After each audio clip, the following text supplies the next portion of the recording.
kasia bi esi wo ye Ashanti Region ye Kumasi Okonfanochi Teaching Hospital asem na ano odin yi pa Yesu Kristo na obeye nsenkyerene embeda no bi etwa mu Yesu Kristo no nyane ewufo ne otintesu no de afra anwea no de atie ne no wodane abodo bebrebe na nipa di na ewie ye mremu ye Kumasi enne sofo bi nso se ono nso se me kan se Nyankopon so obehwie no honhom na gu mrantie ne mabante mrantie no se sia de demonstration pa de o mo ye bi wo nyame adwuma nim endre yara na esi ye ababawa 18 years lady young lady wawu fresh pa na osofo yi ekopie mu aye Okonfanochi Teaching Hospital won na mochire ho se Nyankopon asoma ne se won monwura mochire na nipa bi a obenya ne bi a wonya no na na se wo menya ne awufo na enti abayo a wonya 18 years a wawu na wawu fresh a ye de na awura mochire room a chese ya ba mo ne ade afe ne ba be pia na hye ice water ni misunyo nim just ye ko won na ye no blog ni pa wie ye time pa na asofo ehu abawe wo fast no one ne kasa no munye anasa wo fast wo de ne ba ya che o si da bi ye de ne ba ya nche na che se oye fresh pa ye de na ba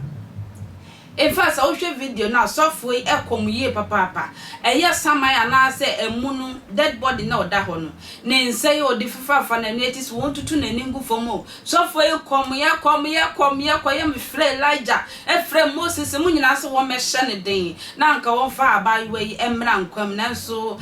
fofie antoata em se empire no em se Persia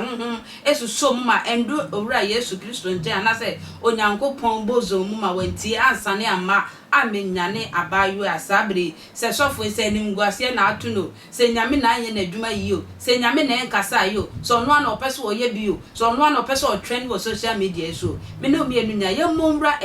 Okonfanochi Teaching Hospital mo kire ho ni enkotie niema ekoso ewo homra na atuagu e dia sawa hemu a sofo Samuel se dabi moni so a wada Yesu classmate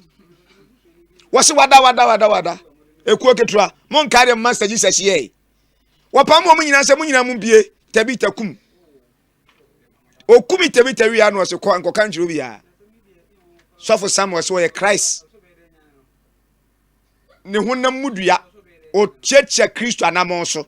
etu amaye mfa amu no enko hospital ho ekodwudwa enyi ne nso ntungu ye yitugudi awawu tiweri onna so na ono abebo mpaye why sabema me final video en fanto sabri final video no mebe wia me ne bon koma na ade beto so e ho na bo se na amu ne da ho a na odifo no kura da bible ne sada ne pa achi a watene ne sa won so a o healing no awe mu instant healing me nka se Nyankopon timi hye ne ho ne munyam na we de me kai story bia me ye ya sofo ne kai so konante poso no odi nsenko ne mpintin na utanyina ekogu epona no e na sore man sofo ko anim is the miracle working do sofo ko epo asochi number 1 number 2 number 3 ham edene ko ebra Peter kura nam so oba se urade e wo se ai wo aka na memra na ni ba no so onzo yeri pa na nsuri yan se de ne kro Charles K sechere wa homa ne so woye oba no ofiri mu no abusuani beme na memo akwaba ya eja yo wo somfo Ali Baba dankambari ni ho menya sure se me no aka se afidie so da baby nenen so abene wa hia ide na yadoma nkoma sempa na se be yesu obi so ayi a wo pa adoma nkoma semati no e na obo abrewa nana opa ensem kase ti a na obo abrante yire ene de sema bapa obaya wo free mu me pa cho ni de wo de no etiefo mu nche ni ye ba na mu ntie menu asa chasmo ka chi no fast no wo fast ni abayewa no me pa cho o tia se no di fi sei o tia se shi okay 18 years kwasi bru ni was she's too young to kai 18 years too beautiful to die oh. Well dey na ku no pote se wo ho nim dia anidim be sima ba ko ko se o pie na oba shi na oba adamfo dem se me no dem meti ya na was na wo free and I am call hospital walk on no udu hospital say dey wo na munya hunu ade kodi akote nam so an wo fe Nye ho aku da. Efien kwa dem se ijae. eja no wo nkwa Ijae se apparent na an se na o nkwa. O de bo ko yan. ya me ka ta to O ko hospital. It was na doctor said. Go fun. woni o ma me ho na epani Ai se che o ma me pen. ene ya na wa hye ho den na wa kyekere unu aba ne re why de betimi aka ta to ano na ne ma asem na ye nwanwa akura ne se yese ebere no so ya mo ye sem de ne ko hye mortuary na ma preserve everybody no ese so fu bi aba ho sem dabi wo ma mo mfa ne ko he fridge na obebọ mpa ye nya no e no kore Ebra yedin ko se yedin ko mo kire no ana mo ti ma he pa kire se so fu bi di number abija unya ubi a uwa ubinya no iti yesi tie me seche asem aye dey asem de me ba hold on asem a menua sekire ekan enya na asem no woto bra engine na 6.12 kuma se Facebook o phone na ekura wo no enya yam phone na benya Facebook nko ade kinye nti makra chiri bia na se wura ba bi oben wo enya wo phone no na won ko Facebook wo no mo engine na 6.12 kuma se Facebook no hu se nipa da sani oba 18 years wuda fem na sofo de nse wura rani ase hudi hwinim ene na sum ehili no na we si yanke de beje fans ensie so ye kan se ni papa eja obi ye no o chief asem pakodo eti mo achima ne ka kire mo se sofo di number beja sesen se eba se bi o so bi owu a wo se enyura oba na de owu no no mo aba me no eti wo se obo pa eni tu na de fresh ya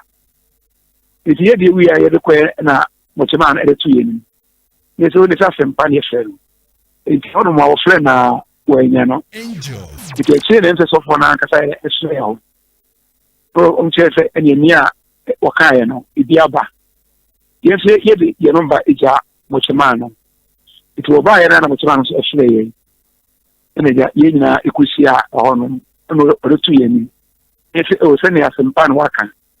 ibu fasi na ye na obo empire man wa iti obo empire man na one sole ino ka se ye twa be 45 minutes iti eti 145 minutes ne e buy na ste na yiwu bia tinse me no ka se na mo ojidi se mo hwe so obesori o se le ojidi se ebesori so se di na kopon ya chen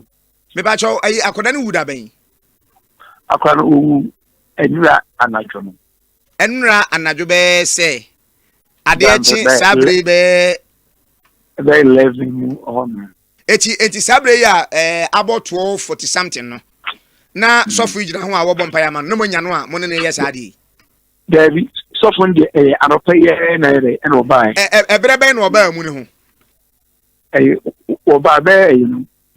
transfer oba time one onu kwa na bai asofo na ya no mo player tower fo bi di omachi David onu kwa ti odifo na bo ayisa straight jeans ano onu jeans dey enya straight jeans eye skinny ana ne trust eye shirt no me ayi pa mo dey mo mehwe me atare ehemie ninsankom nso sa aboni shaking mati ya kama pa fine gentleman oso o asore be mu asore dey o se won head anti asore yes na eno se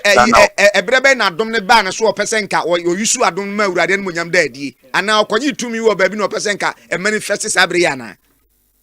o se eyi a chebe influence ni de bia awurade kasa chire na se like oko much class ai konfanochi okoye no wo nya apanye bia ya de e wo hono nti ya ye de ba ye de ni se bia akonya ye de aba amano o se awurade anyi nipa de sani corona wawuo no ankosa na yare ne mo se amu bia wawuo bia fresh one bia